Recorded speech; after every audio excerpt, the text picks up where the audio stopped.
ಶ್ರೀ ಗುರುಭ್ಯೋ ನಮಃ. ಶ್ರೀಮತಿ ರಾಮಾನುಜಾಚಾರ್ಯಾಯ ನಮಃ.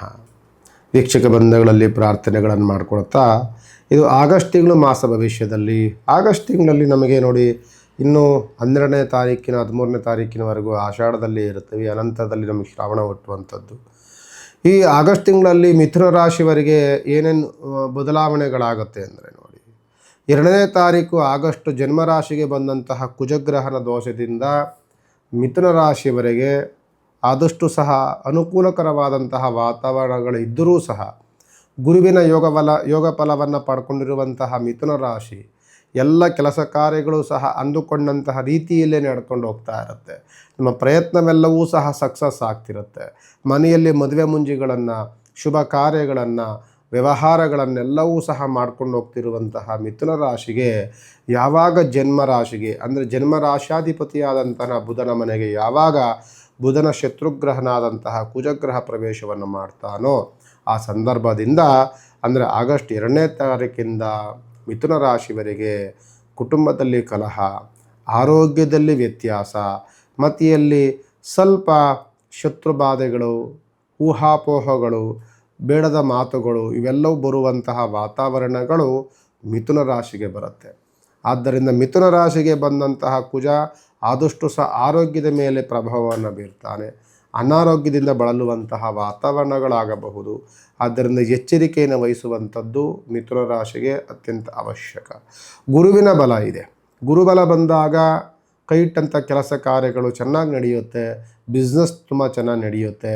ಜೊತೆಯಲ್ಲಿ ಮಾಡುವಂತಹ ಕೆಲಸ ಕಾರ್ಯಗಳ ಮಾಡುವಂಥ ಜಾಗದಲ್ಲಿ ಉತ್ತಮವಾದಂತಹ ಹೆಸರನ್ನು ಸಂಪಾದನೆ ಮಾಡುವಂತಹ ಯೋಗ ಫಲವನ್ನು ಇಟ್ಕೊಂಡಿದ್ದರೂ ಸಹ ಬಂದಂತಹ ಜನ್ಮಕ್ಕೆ ಬಂದಂತಹ ಕುಜಗ್ರಹ ಸ್ವಲ್ಪ ಪೆಟ್ಟನ್ನು ಕೊಡ್ತಾರೆ. ಸ್ವಲ್ಪ ಅಲ್ಲಿ ಘರ್ಷಣೆಯನ್ನು ಮಾಡ್ತಾರೆ.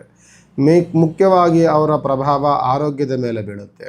ಆರೋಗ್ಯದಲ್ಲಿ ಅಡೆತಡೆಗಳು, ಆರೋಗ್ಯದಲ್ಲಿ ಗೊಂದಲಗಳು ಇವೆಲ್ಲವೂ ಶುರುವಾದಾಗಿಂದ ಅಲ್ಲಿಂದ ನಮಗೆ ಸ್ವಲ್ಪ ಟೆನ್ಷನ್ ಅನ್ನುವಂಥದ್ದು, ಕಷ್ಟ ಅನ್ನುವಂಥದ್ದು ಸ್ವಲ್ಪ ಅಲ್ಲಿಗೆ ಆಗಸ್ಟ್ ತಿಂಗಳಲ್ಲಿ ಸ್ವಲ್ಪ ನಮಗೆ ಅದರ ಪ್ರಭಾವಗಳು ಬೀಳುತ್ತೆ.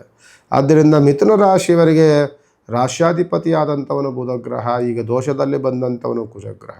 ಯಾರಾದರೂ ಮದುವೆ ಮುಂಜಿಗಳನ್ನು ಮಾಡ್ತೀವಿ, ಮಾತುಕತೆಗಳನ್ನು ಮಾಡೋಕ್ಕೆ ಹೋಗ್ತೀವಿ ಅಂತಂದರೆ ಮಿಥುನ ರಾಶಿಯವರು ಈ ಆಗಸ್ಟ್ ತಿಂಗಳಲ್ಲಿ ಸ್ವಲ್ಪ ಕುಜದೋಷದಿಂದ ಬಳಲುವಂತಹ ವಾತಾವರಣಗಳು ಬರೋದರಿಂದ ಸ್ವಲ್ಪ ಎಚ್ಚರಿಕೆಯನ್ನು ವಹಿಸುವಂಥದ್ದು ಸೂಕ್ತ. ಜೊತೆಯಲ್ಲಿ ಸ್ವಲ್ಪ ಅಂಥ ವ್ಯವಹಾರದಲ್ಲಿ ಸ್ವಲ್ಪ ಅಡೆತಡೆಗಳಾಗುವಂಥ ಸಾಧ್ಯತೆಗಳು ಜಾಸ್ತಿ ಆಗುತ್ತೆ. ಆದ್ದರಿಂದ ಜನ್ಮರಾಶಿ ಬುಧ, ದೋಷದಲ್ಲಿರುವಂಥವನು ಕುಜಗ್ರಹ, ಸುಬ್ರಹ್ಮಣ್ಯ ಸ್ವಾಮಿ ಆರಾಧನೆ, ಜೊತೆಯಲ್ಲಿ ಸಾಧ್ಯವಾದರೆ ಕುಜದೋಷದ ಪರಿಹಾರ ಇಂಥದ್ದನ್ನೇನಾದರೂ ಮಾಡಲಿಕ್ಕೆ ಪ್ರಯತ್ನವನ್ನು ಪಡಬೇಕು ಮಿಥುನ ರಾಶಿಯವರು. ಮಿಥುನ ರಾಶಿಗೆ ಮುಂದಿನ ದಿನಗಳಲ್ಲಿ ತುಂಬ ಚೆನ್ನಾಗಿರೋ ದಿನಗಳು ಬರುತ್ತೆ. ಈಗ ಜನ್ಮಕ್ಕೆ ಬಂದಿರುವಂಥ ಕುಜಗ್ರಹ ಸ್ವಲ್ಪ ಎಚ್ಚರಿಕೆಯನ್ನು ವಹಿಸುವಂಥದ್ದೇ ಸೂಕ್ತ ಮಿಥುನ ರಾಶಿಯವರಿಗೆ ಅಂತ ಹೇಳ್ಬೋದು. ಮತ್ತು ಮಿಥುನ ರಾಶಿಗೆ ದಶಮಸ್ಥಾನ ಶನಿ ಅಂತಹ ಒಂದು ತಟಸ್ಥ ಸ್ವಭಾವದಲ್ಲಿರುತ್ತಾರೆ. ಗುರು ತುಂಬ ಚೆನ್ನಾಗಿರ್ತಾರೆ. ಆದರೆ ಜನ್ಮದಲ್ಲಿ ಬಂದಂತಹ ಕುಜದೋಷ, ಜನ್ಮದಲ್ಲಿ ಬಂದಂತಹ ಕುಜನಿಂದ ಸ್ವಲ್ಪ ಅಡೆತಡೆಗಳು, ಸಮಸ್ಯೆಗಳು, ಗೊಂದಲಗಳು, ಆರೋಗ್ಯದ ವ್ಯತ್ಯಾಸಗಳು ಇದೆಲ್ಲವೂ ಆಗುವಂಥ ಸಾಧ್ಯತೆಗಳು ಹೆಚ್ಚಿರುತ್ತೆ. ಸ್ವಲ್ಪ ಎಚ್ಚರಿಕೆಯನ್ನು ವಹಿಸಿ, ಸ್ವಲ್ಪ ನೆಗ್ಲೆಕ್ಟ್ ಬೇಡ. ಆರೋಗ್ಯದ ವ್ಯತ್ಯಾಸ, ಆರೋಗ್ಯದಲ್ಲಿ ಸ್ವಲ್ಪ ಏರುಪೇರುಗಳಾದ ತಕ್ಷಣವೇ ನಮ್ಮ ದೇಹದ ಬಗ್ಗೆ, ನಮ್ಮ ಆರೋಗ್ಯದ ಬಗ್ಗೆ ಕಾಳಜಿಯನ್ನು ವಹಿಸುವಂಥದ್ದು ಮಿಥುನ ರಾಶಿಯವರಿಗೆ ಆಗಸ್ಟ್ ತಿಂಗಳು ಸೂಕ್ತ ಅಂತ ಹೇಳ್ಬೋದು. ನಮಸ್ಕಾರ.